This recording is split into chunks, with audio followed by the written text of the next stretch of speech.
यहाँ पर एक ही बार में पूरे एम्प्लॉयज़ का सैलरी आपने क्रिएट कर लिया है, जिसमें आपको नेम, बेसिक पे, हाउसिंग रेंट सब का एकदम सिस्टमैटिक दिख रहा है। तो ये हमने कैसे किया, आज के इस वीडियो में आपने यही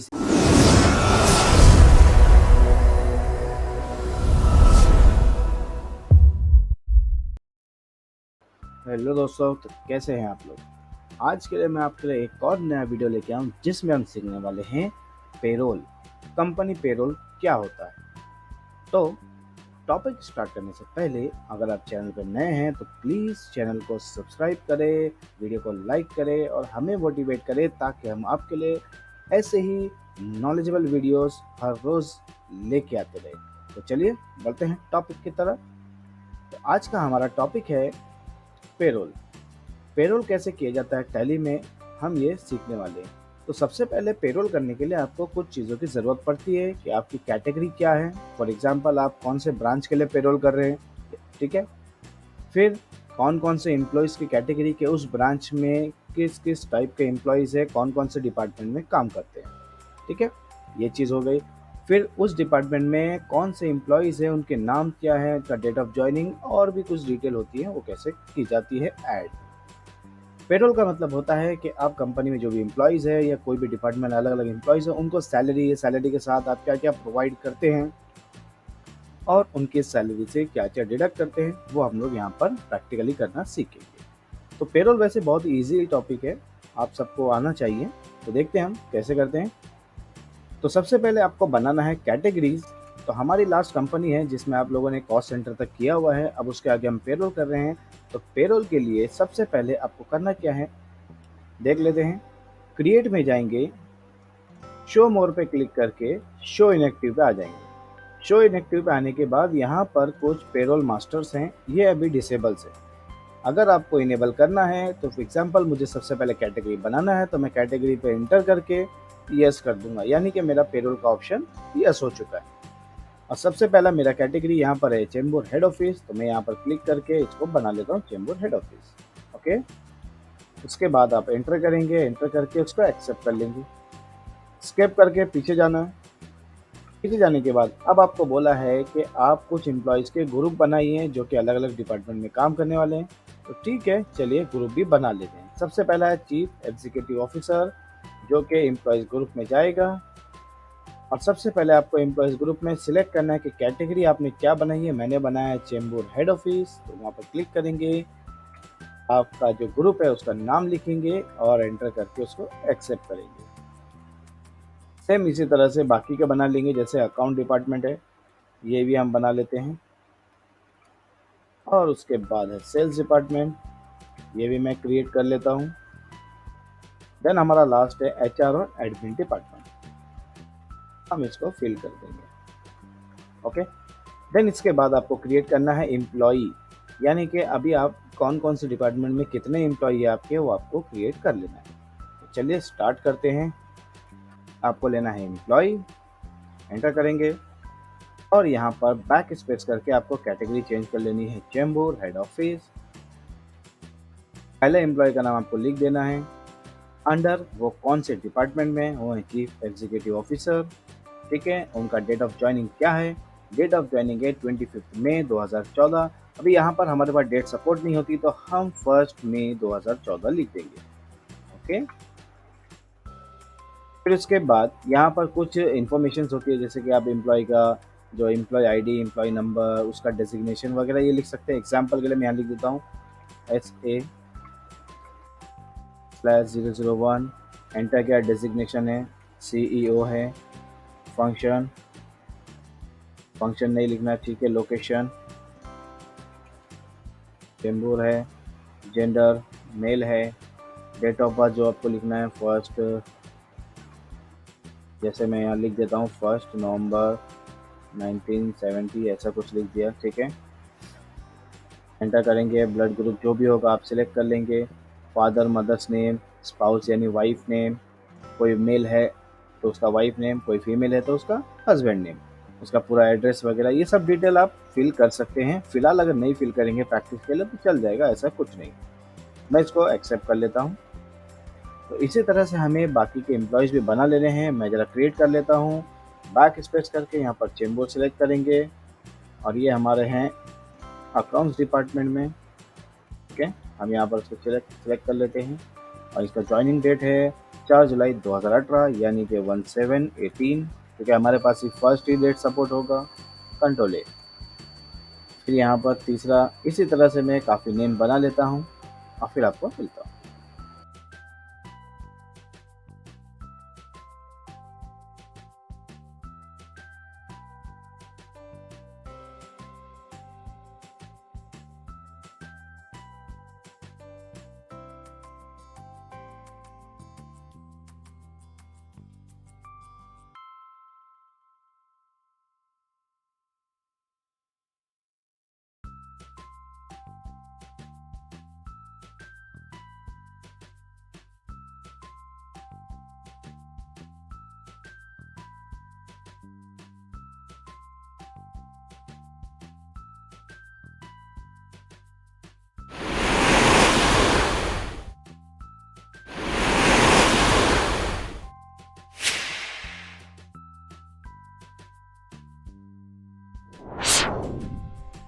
तो ये मैंने सारे एम्प्लॉयज़ के नेम बना लिए हैं। अब बढ़ते हैं आगे कि एम्प्लॉयज़ के नेम बनाने के बाद आपको क्या करना है। मैं थोड़ा स्क्रॉल करके आपको दिखाता हूँ। अब उसके बाद हमें बनाना है यूनिट। यूनिट मतलब आप ये बनाएंगे कि जब हम उनको ओटी प्रोवाइड करेंगे किसी भी एम्प्लॉयज़ को, तो ओटी प्रोवाइड करने के लिए आपको 800 मिनट होने चाहिए कि 1 घंटा 60 मिनट का होता है, ये आपको क्रिएट करना पड़ेगा। तो मैं यहाँ पर बैक जाता हूँ। बैक जाने के बाद आप यूनिट वर्क में आ जाएंगे। तो सबसे पहला सिंपल यूनिट बनेगा आपका एच आर एस यानी कि आवर्स होता है इसका मतलब। आप फुल फॉर्म यहाँ पर लिख देंगे। ये तो आपको समझ में आ गया। ठीक है, अब यहाँ टैली को भी समझाना पड़ेगा कि टैली के इसमें अगर आवर्स लिखा हुआ है तो ठीक है, नहीं लिखा है तो आप यहाँ न्यू क्रिएट कर सकते हैं। ठीक है, या फिर आप अदर भी ले सकते हैं, या फिर आप चाहते हैं कि ये जो ऑप्शन है यूनिट क्वांटिटी कोड का आपको ना दिखे तो आप F12 करके यहाँ पर सेकंड वाला ऑप्शन नो रख सकते हैं, उससे कुछ प्रॉब्लम नहीं होगा। ओके, डेसिमल में आप 0 रखेंगे और आगे बढ़ते हैं। इसी तरह से आपको बनाना है मिनट का, MIN मिनट्स। यहाँ पर आपको शॉर्ट फॉर्म लिख देना, फुल फॉर्म लिख देना है। ओके, तो ये हो गया आपके दो सिंपल यूनिट। अब सिंपल यूनिट के बाद आपको एक कंपाउंड यूनिट बनाना है, ये बताने के लिए अगर आप किसी एम्प्लॉयज को ओटी प्रोवाइड करेंगे 1 घंटा, तो 1 घंटे का मतलब क्या होता है कि 60 मिनट होते हैं। तो आप बैक स्पेस करेंगे, कंपाउंड यूनिट क्रिएट करेंगे। कंपाउंड में आपको यहाँ पर ले लेना है आवर्स ऑफ 60 मिनट, यानी कि 1 आवर्स होगा 60 मिनट्स का। ओके, और इसको एक्सेप्ट कर लेना है। तो ये हमारा यूनिट भी क्रिएट हो चुका है। अब हम जाएंगे पीछे, एक स्टेप पीछे जाते हैं।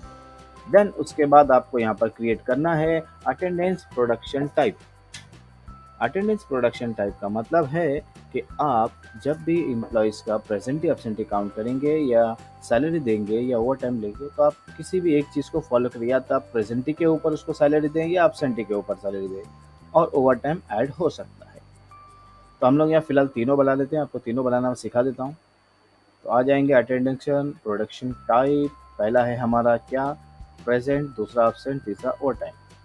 तो यहाँ पर ले लेते हैं प्रेजेंट। प्रेजेंट का मतलब होगा कि उसको अटेंडेंस लीव विद पे मिलेगा। ठीक है, एक्सेप्ट कर देंगे। दूसरा होगा एब्सेंट, जिसको मिलेगा लीव विदाउट पे, यानी कि छुट्टी लिया तो कट जाएगा। और तीसरा होगा ओवर टाइम, जिसका मतलब है एक्स्ट्रा प्रोडक्शन, कुछ तो काम किया उसमें। ओके, अब वो मिलेगा आवर्स ऑफ 60 मिनट के हिसाब से। इसको एक्सेप्ट कर लेते हैं। ये हमने बना लिया था यहाँ पर attendance production type. Attendance production type के बाद आपको क्रिएट करना है पे हेड, जो कि बहुत ही इंपॉर्टेंट होता है पेरोल के अंदर। तो यहाँ पर पेड्स के लिए बहुत सारी डिटेल्स है मेरे पास, ये देखिए। मैं आपको जूम करके दिखा देता हूँ यहाँ पर। जो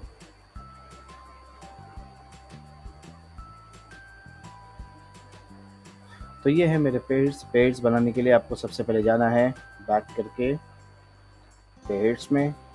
पहला पेड्स है यहाँ पर बेसिक पे, तो मैं यहाँ लिख देता हूँ बेसिक पे। एम्प्लॉयज़ को बेसिक पे मिलेगा, जो कि एम्प्लॉयज़ के लिए अर्निंग है। तो यहाँ पर लिखेंगे हम अर्निंग फॉर एम्प्लॉयज़, जो कि फिक्स होगा मंथली, और कंपनी के लिए है इनडायरेक्ट एक्सपेंसेस। देन उसके बाद आपको यहाँ पे सिलेक्ट करना है कैलकुलेशन टाइप क्या है आपका। मेरा कैलकुलेशन टाइप एंटर करके आ जाते हैं यहाँ पर। कैलकुलेशन टाइप मेरा है यहाँ पर ऑन अटेंडेंस, यानी जितना प्रेजेंटी या जितना एब्सेंटी होगा उसके ऊपर। तो ऑन अटेंडेंस प्रेजेंटी, तो प्रेजेंटी आप डेली लगाओगे या मंथली आप चेक करोगे? हम चेक करेंगे मंथ वाइज, ठीक है। फिर यहाँ पर लेंगे एज पर कैलेंडर पीरियड, मतलब कैलेंडर में 31 डे तो 31 के हिसाब से, 28 डे तो 28 के, या 30 है तो 30 के हिसाब से। तो यहाँ पर आपको सिलेक्ट करना है एज पर कैलेंडर पीरियड और एक्सेप्ट कर देना है। दूसरा ऑप्शन है हमारा यहाँ पर हाउसिंग रेंट अलाउंस, जो कि कंपनी प्रोवाइड करती है सामने वाले एम्प्लॉयज़ को कि वो रहने के लिए अगर घर देखता है, तो अगर कंपनी उसको रहने के लिए घर नहीं दे सकती, उसने कहीं रेंट पे लिया है, तो कुछ परसेंटेज उसको सैलरी में ऐड करके मिलता है रेंट के लिए। जैसे गवर्नमेंट में आपने देखा होगा पुलिस क्वार्टर होते हैं, ठीक है, पुलिस क्वार्टर होते हैं, बैंक क्वार्टर होते हैं, ऐसे होते हैं। आप वो भी देख सकते हैं, गवर्नमेंट के क्वार्टर्स मिलते हैं रहने के लिए। तो यहाँ पर कंपनी अगर रूम नहीं दे पाती, यानी कि घर नहीं दे पाती है, तो वो आपको कुछ अमाउंट एक्स्ट्रा पे करती है, जो कि एम्प्लॉयज़ के लिए अर्निंग है और कंपनी के लिए फिक्स इनडायरेक्ट एक्सपेंस है। लेकिन यहाँ पर कंडीशन दी हुई है कि अगर आप हाउसिंग रेंट अलाउड कर रहे हो तो एज कंप्यूटेड वैल्यू लेना है आपको, यानी कि हर किसी को सेम अमाउंट नहीं मिलेगा, उसकी सैलरी के ऊपर डिपेंड किया जाता है। तो यहाँ पर आप सिलेक्ट करेंगे एज कंप्यूटेड वैल्यू। वैल्यू के अंदर आप लेंगे ऑन करंट अर्निंग टोटल। ये देखिए कंप्यूट में आप लेंगे ऑन करंट अर्निंग टोटल। तो मैं यहाँ पर इसको आपको और दिखाता हूँ, और भी डेटा है मेरे पास।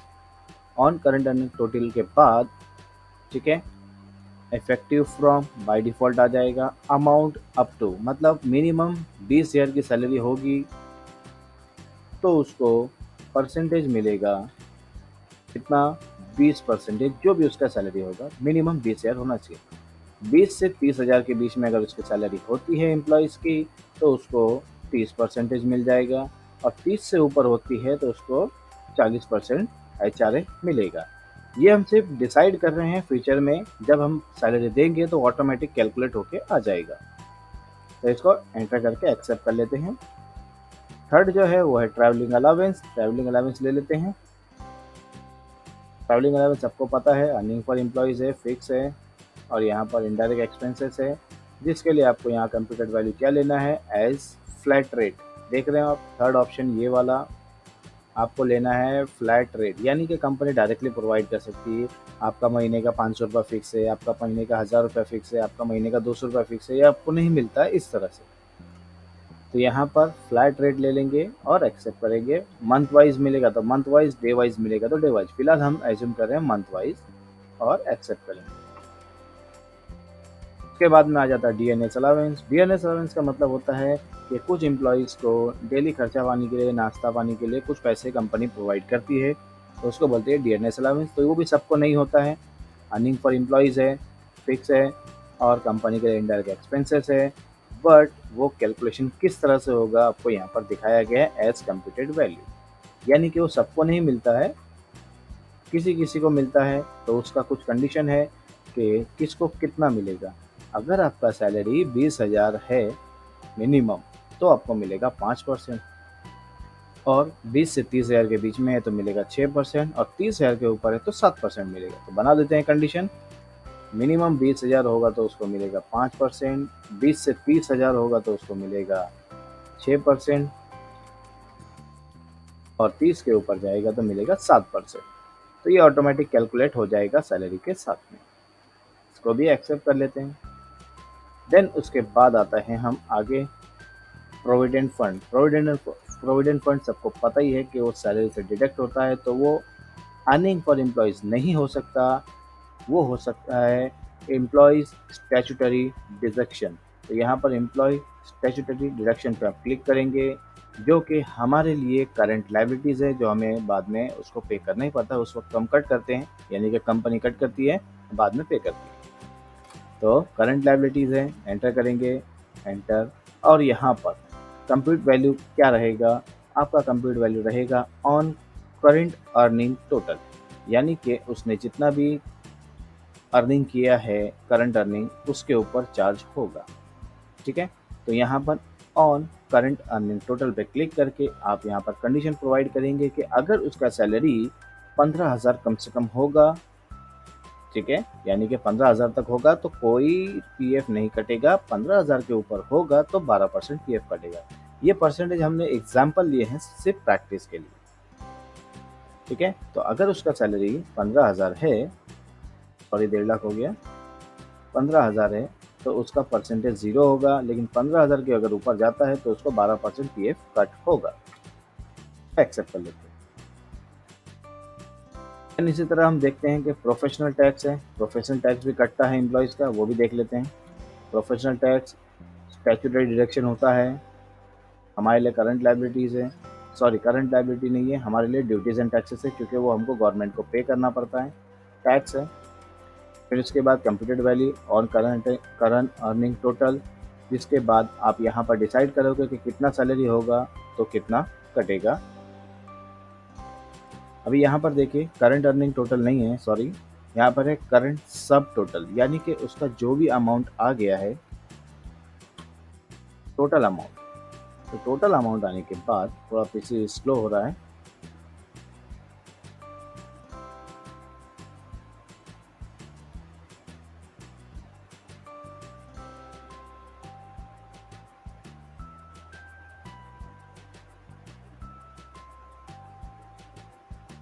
करंट सब टोटल आने के बाद उसका सैलरी कितना ग्रेटर देन 7,500 होगा, ठीक है, 7,500 तक होगा तो उसको 0 रुपीज़ पे करना है। 7,500 से लेकर के अगर उसका सैलरी 20,000 तक होता है तो उसको हर महीने यानी कि कितना देना पड़ेगा, 200 रुपया, और 20,000 के ऊपर होता है तो उसको महीने का 400 रुपया भरना पड़ेगा, ठीक है। इसको एक्सेप्ट कर लेते हैं। एक्सेप्ट करने के बाद लास्ट है हमारा ओवर टाइम, ठीक है, ओवर टाइम बना लेते हैं। Over time earning for employees है, फिक्स है, और कंपनी के लिए इनडायरेक्ट एक्सपेंस है, और जो भी उसको मिलेगा वो आ जाएगा ऑन प्रोडक्शन, मतलब कुछ एक्स्ट्रा काम किया है तो ही उसको मिल जाएगा। एंटर करेंगे ओवर टाइम और एक्सेप्ट करेंगे।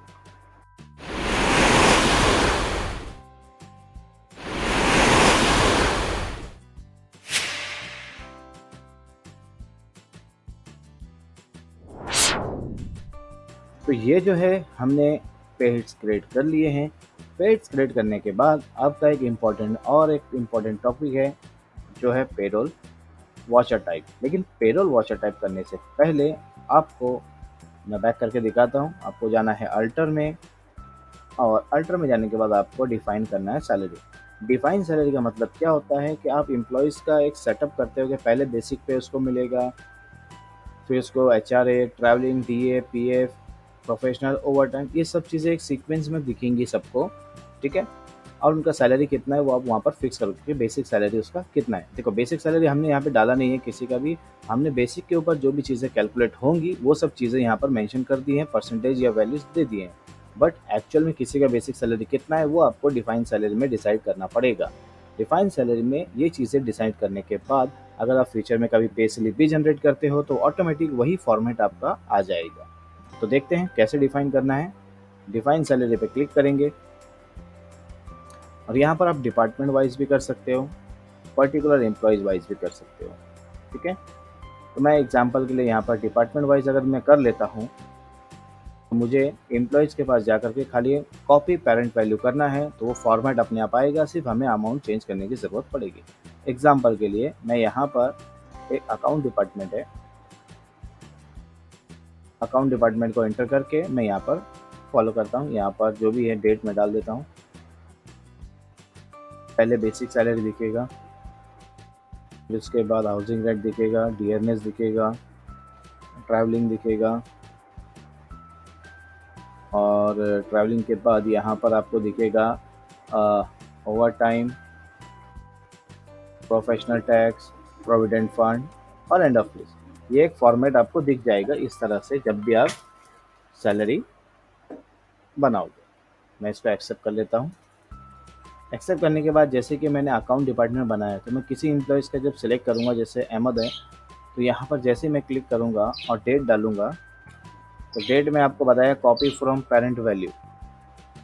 तो जैसे ही आप कॉपी फ्रॉम पेरेंट वैल्यू करेंगे पूरा फॉर्मेट अपने आप आएगा, आपको सिर्फ अमाउंट डालना है। फॉर एग्जांपल इसका सैलरी है 25,000, ठीक है, सिर्फ एंटर करना है।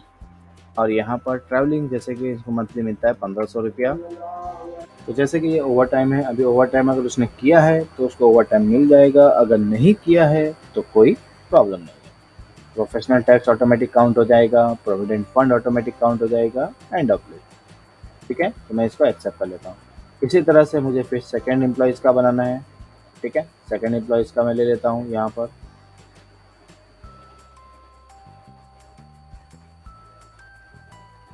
सेम इसका भी मैं यहाँ पर क्रिएट कर लेता हूँ। अभी यहाँ पर देखो, Anjum Bano by default primary में है, मतलब मैंने कुछ तो भी मिस्टेक किया था पहले। फिलहाल आपको कर लेना है, जैसे इसका सैलरी 35,000। ठीक है, एंटर एंटर करते जाएंगे। इनको ट्रैवलिंग मिलता है 2500 रुपया, और बाकी कुछ नहीं। ठीक है, इसी तरह से मैं बाकी सबका ही बना लेता हूँ, तो मिलते हैं एंड में।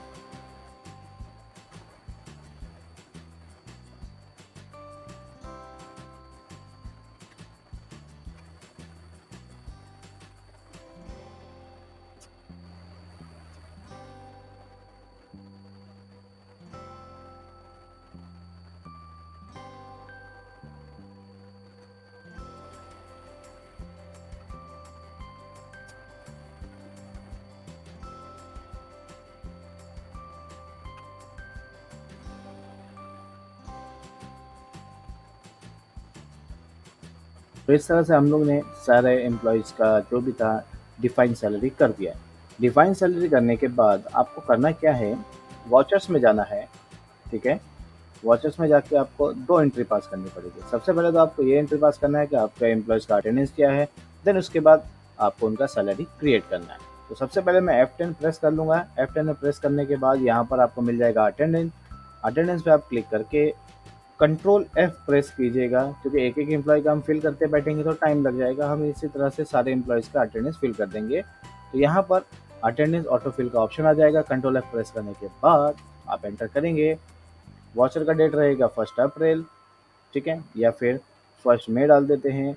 अब प्राइमरी नहीं रहेगा, यहाँ पर रहेगा चेंबूर हेड ऑफिस, क्योंकि आपने चेंबूर हेड ऑफिस के एम्प्लॉयज़ की लिस्ट बनाई है।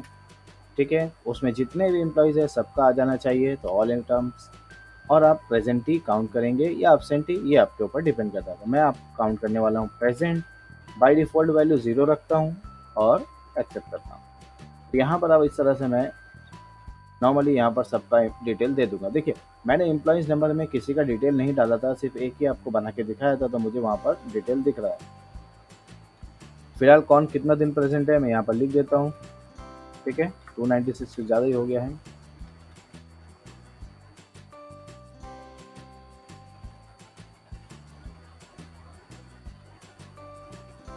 और यहाँ पर डालने के बाद आप डिटेल जैसे ही ऐड करेंगे, ठीक है, और इसको एक्सेप्ट कर दीजिए।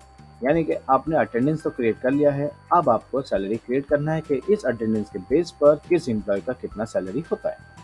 यहाँ पर करेंगे हम F10 और जाएंगे पेरोल में, यानी कि कंट्रोल F4 उसका शॉर्टकट है, आप चाहे तो शॉर्टकट भी प्रेस कर सकते हैं। एंटर करके आपको सेम फिर से ऑटो फिल करने के लिए कंट्रोल F प्रेस करना है। पेरोल ऑटो फिल, आप क्या कर रहे हैं, सैलरी डिफाइन कर रहे हैं। ठीक है, सैलरी का जो डेट है वो है 1 अप्रैल से 30 अप्रैल, बट मेरे पास 30 डेट सपोर्ट एक्सेप्ट नहीं होगा। देखिए मैं एंटर कर रहा हूँ, कुछ नहीं हो रहा है, तो मैं यहाँ पर एग्जाम्पल के लिए 1 मई ले लेता हूँ। ठीक है, चेंबर हेड ऑफिस का सैलरी पे कर रहे हैं। ऑल आइटम्स यानी कि सारे एम्प्लॉयज़ का एम्प्लॉय नेम के साथ आपको दिखना भी चाहिए, और एक्सेप्ट कर दीजिए। एक्सेप्ट करने के बाद आपको पूछेगा कि आप कैश के थ्रू पे कर रहे हैं कि बैंक के थ्रू पे कर रहे हैं। एग्जाम्पल हम कोटक बैंक के थ्रू पे करेंगे। एंटर किया और एक्सेप्ट। जैसे आप एंटर करेंगे, देखिए यहाँ पर एक ही बार में पूरे एम्प्लॉयज़ का सैलरी आपने क्रिएट कर लिया है, जिसमें आपको नेम, बेसिक पे, हाउसिंग रेंट सब का एकदम सिस्टमेटिक दिख रहा है। तो ये हमने कैसे किया, आज के इस वीडियो में आपने यही सीखा। तो कैसा लगा ये वीडियो आप कमेंट में ज़रूर बताइएगा। अच्छी लगे वीडियो तो लाइक ज़रूर करके जाइएगा। तो इसी तरह से आप इसको एंटर करके ये एंट्री एक्सेप्ट कर लीजिए। आपने कौन सा चेक नंबर के थ्रू ये बनाया है, आप एंटर करिए उसको और एक्सेप्ट करिए। तो ये रहा आपका पेरोल का टॉपिक, जो कि बहुत ही ईजी था। आई होप आपने एंजॉय किया होगा इस वीडियो को। तो मिलते हैं फिर अगले वीडियो में।